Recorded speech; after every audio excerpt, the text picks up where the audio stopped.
Welcome to the Integrity Sports Podcast. We are powered each week by our friends at Harper's Tree and Stump Removal. If you have any tree trimming, tree removal, or stump removal needs, Harper's Tree and Stump Removal has you covered.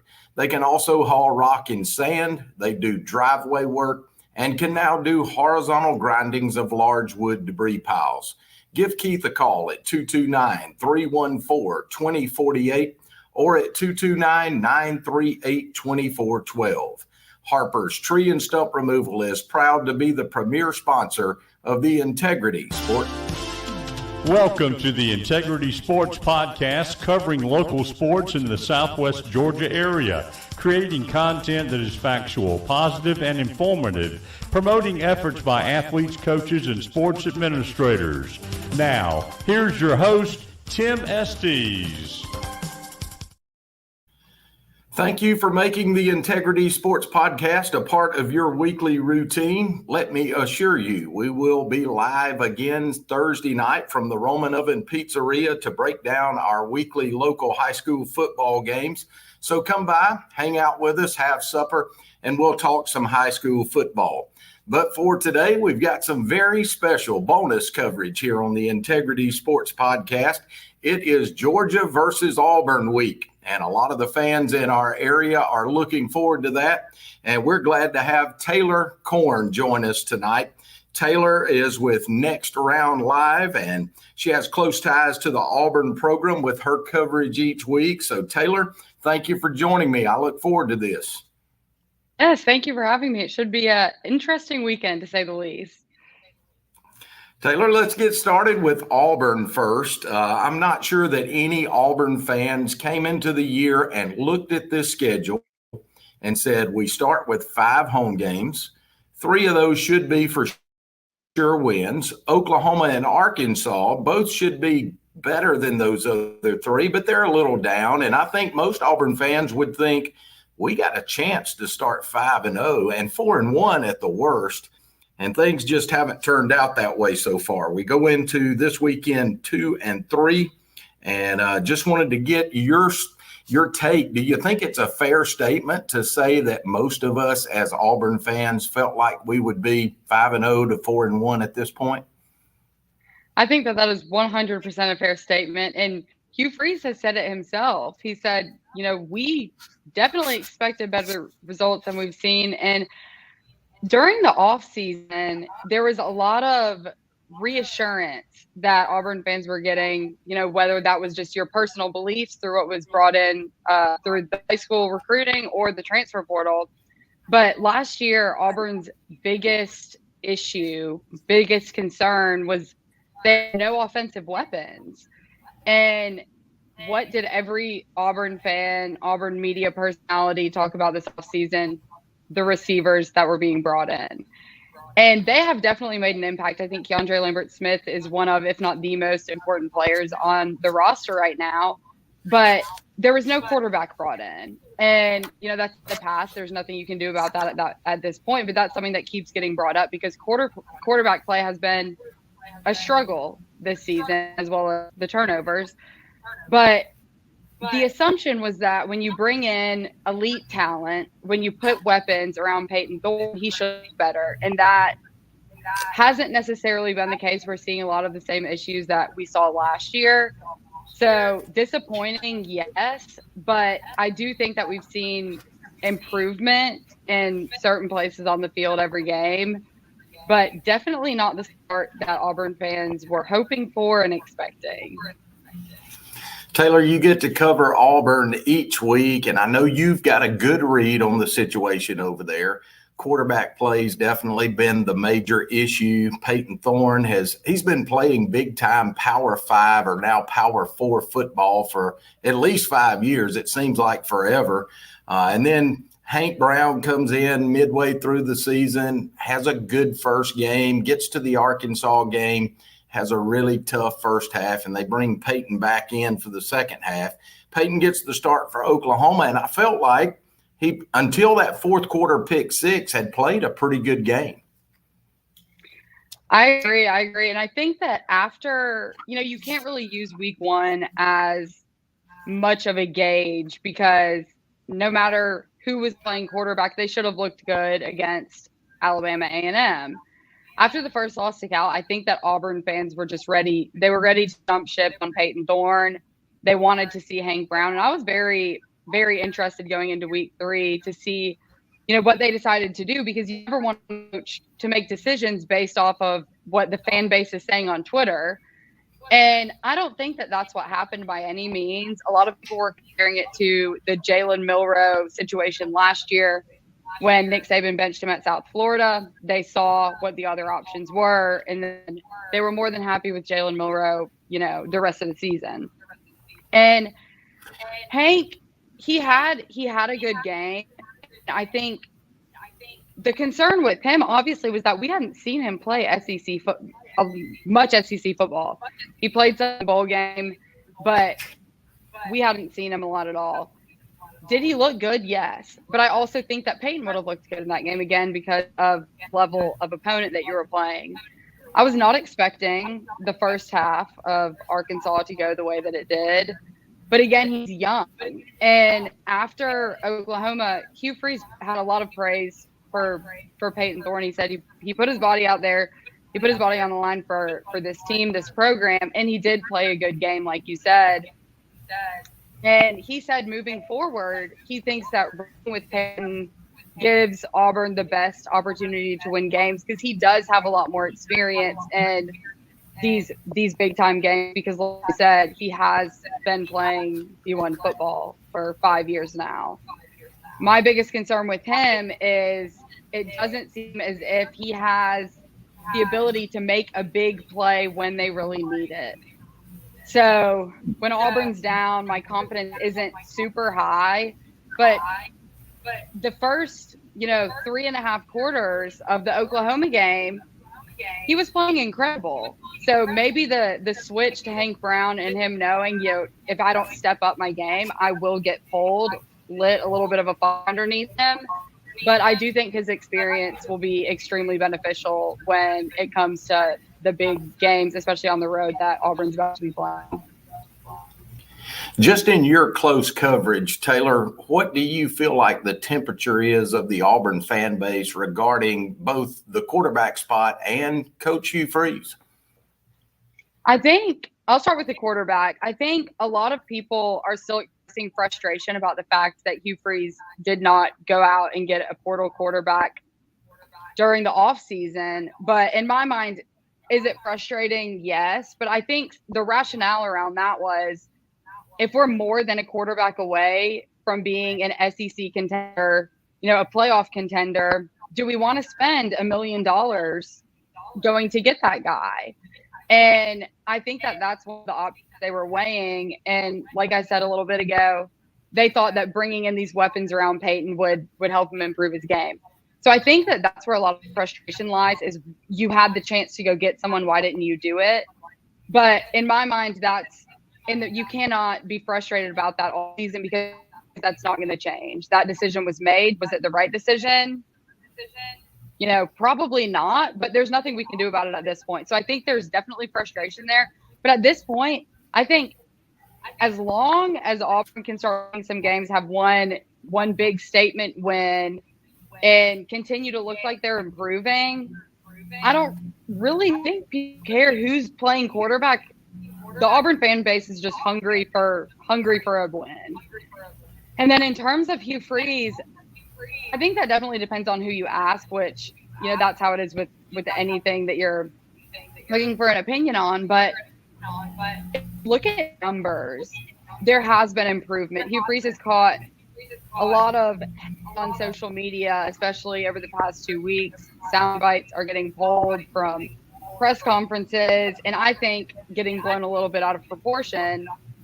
But I tried to dig a little deeper because surface level, it looks like we're regressing.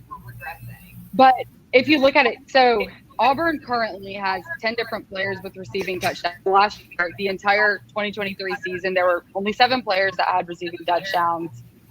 Rivaldo Fairweather, a tight end, was Auburn's leading receiver last season. So again, we did not have weapons in the wide receiver room. And the offensive numbers aren't bad. People are getting very, very frustrated when he's saying the game plan is working. We're moving the ball effectively. When you look at the scoreboard at the end of the game, a lot of people don't care about it. It's like, we lost the game. So, does that really matter? But he said it's going to take time to rebuild, and he's really big on recruiting and building through the high school ranks instead of depending on the portal solely. He wants to use that as a Band-Aid where he might need some more experience, but he wants to build through high school. So that's going to take time. And he keeps saying it over and over, just give me time, be patient. Again, they are not by any means pleased with the results that we've seen on the field. But I think if you look at it logically and try and take a little bit of the emotion out of it, improvement's being made. So I'm trying to look at the silver lining of all this, because if not, my fandom will take over. And it's been a hard first 5 weeks, but I trust him. I think he has a plan, and I think a lot of the things that he said that he wants to implement are working. We're just not getting the results at the end of the day. We have to find out how to win a football game, and that has been a struggle. But the numbers are showing proof of concept with his first full recruiting class. So I think that there is hope and there is faith, but there are a lot of people calling for Hugh Freeze's head, which I think is a little bit outrageous. Absolutely. Let's switch gears a little bit here, Taylor, and switch over to the Georgia side. Played Alabama last week, and Alabama comes out and absolutely curb stomps the Dogs, something we haven't seen in a long, long time. 21 points in the first quarter, just a really nice performance by Milroe and the Alabama Crimson Tide. But Georgia comes back and not only makes a game of it, takes the lead in the fourth quarter, only to lose it when that phenom, that 17-year-old Ryan Williams, catches a pass, makes a great move, and gets in the end zone. My first thought watching the game was, what an incredible SEC football game to watch. But secondly, as an Auburn fan, I start thinking, wow, does this give them extra incentive against Auburn to get back on track? What are your thoughts? Yeah, I definitely would feel a little bit better about this if Georgia had won that game, because they want redemption from someone. It doesn't necessarily have to be Alabama, but that was a heartbreaking way to lose a game. And I think they're definitely going to come out with a fire lit underneath them. And I know everyone tries to say, every opponent is a nameless, faceless opponent. We prepare and act like every game's our biggest game, but that's hard to do mentally. No matter what pep talk your coach is giving you, no matter what you do in preparation, the vibe around the Georgia football facilities is probably going to be a little different before they're playing a 2-3 Auburn than it was before going into Tuscaloosa to play an undefeated Alabama team. There was also a lot of emotion in that game, with it being Kevin DeBoer's, first year. Nick Saban's gone, so maybe we don't have an Alabama problem anymore. So I think, that doesn't do Auburn any favors. Them losing that game does Auburn no favors. But at the same time, I think, could they potentially overlook Auburn a little bit because of how they've looked this season so far? So don't love that they lost that game, but it is what it is. This week's game, Auburn and Georgia, is commonly called the Deep South's oldest rivalry. These two teams have been going at it together for a long time. When you think about this series, Taylor, is there anything in your mind that just sticks out about this series? And what do you expect from this weekend? Not great things come to mind when I think about the recent history of this series. Georgia is 9-1 in the last 10 matchups, and they are currently on a 7-game win streak without Brock Bowers last season. Auburn maybe could have ended that. They looked really good. The fact that it is on the road is also not in Auburn's favor. Auburn has not won a game in Athens since 2005, I believe.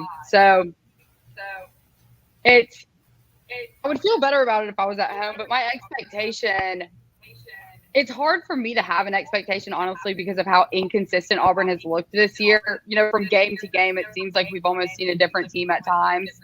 And that gives me a little bit of concern, but they also have something to prove. They've lost games that they shouldn't have lost. And I think that, or I hope, I guess, more than I think, that they'll have a fire lit underneath them as well, saying, everyone's talking about us like we're this garbage program, but we have something to prove. They have talent.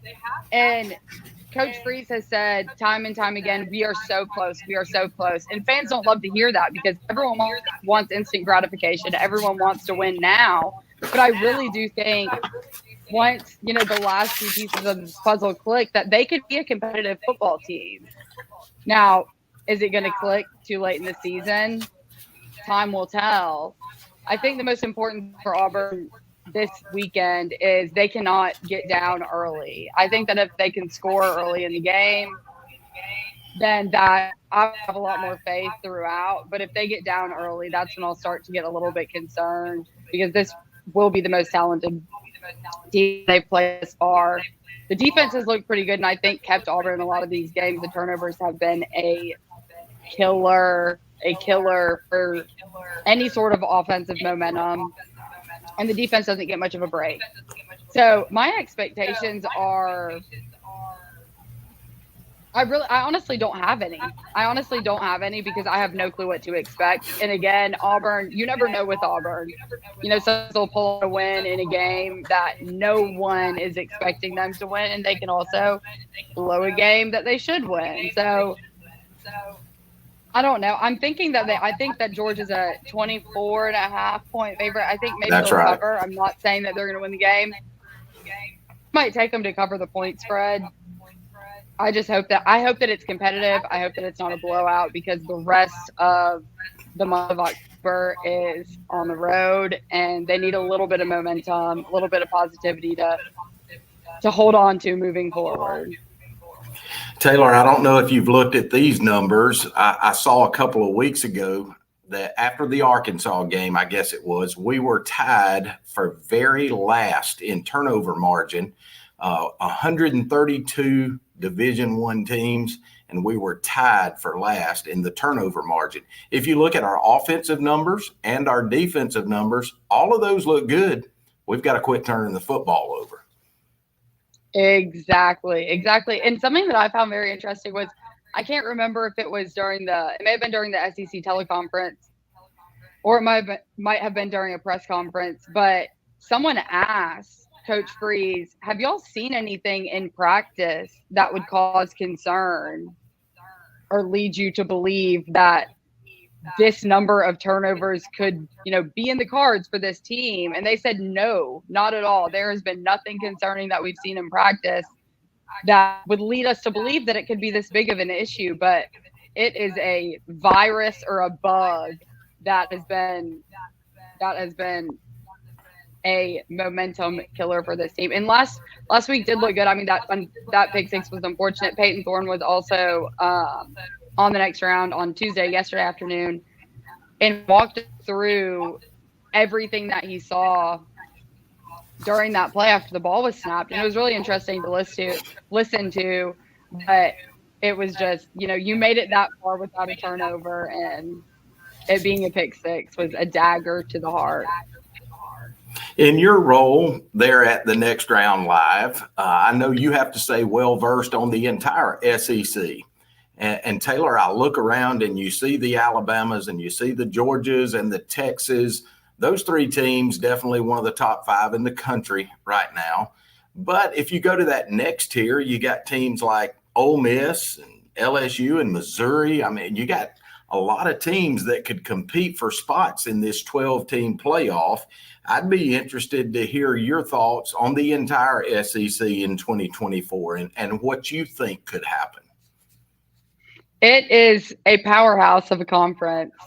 And looking at the AP poll that was released this week, 4 of the top 5 teams in the country reside in the SEC. And one thing that's very interesting to me in terms of the 12-team playoff is the negative impact that conference championships could have on teams getting a playoff berth, because depending on the records of the teams that are there, the loser of the conference championship game, they're obviously ranked second in the conference at the time, but if they're lost, could be detrimental. And then whoever that number 3 team is there, what happens? I just think the 12-team playoff is going to be really interesting, especially after what we saw happen last year with Florida State and Alabama. How much will they take strength of schedule into consideration? Now that divisions are gone within the SEC too, I thought that was gonna, I was interested to see how it shook out this year, because Georgia typically had a little bit of an easier path than all of the Western SEC teams had. So I'm interested to see how it shakes out. There is definitely a lot of talent in the SEC, and a lot of teams that are contending for a spot in the 12-team playoff 5 weeks into this. Taylor, you and I share a couple of friends in this industry, Daryl Dapprich and Zach Blackerby from the Locked On Auburn podcast, that our audience is familiar with. We've had them on this program a few times. My viewing audience is familiar with a lot of podcasts, and it's getting more and more prevalent, especially as the newspaper industry is shrinking. A lot of folks are now listening or watching podcasts. Tell folks a little bit about yourself and about the Next Round. So you can follow the Next Round on social media at Next Round Live, and we have a live daily show Monday through Friday, 9 a.m. to 12 p.m. Central Time. Talk college football, a little bit of NFL, but August through the national championship, it's college football. And you can follow me on Twitter at Taylor Quarantine. I'm the majority of the time talking about Auburn. Taylor, it's been a lot of fun. I really appreciate you coming on and being with us. Look forward to your coverage of the upcoming Auburn-Georgia game. And I hope that you'll come back and be a part of this again. Maybe toward the end of the season, we can get an update from you. But thanks again for joining me. Yep, thanks for having me.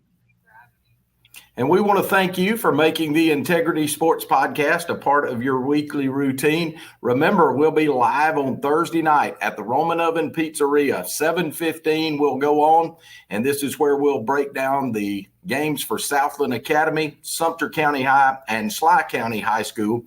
For Taylor Korn, I'm Tim Estes. Thanks for watching. So long, everybody.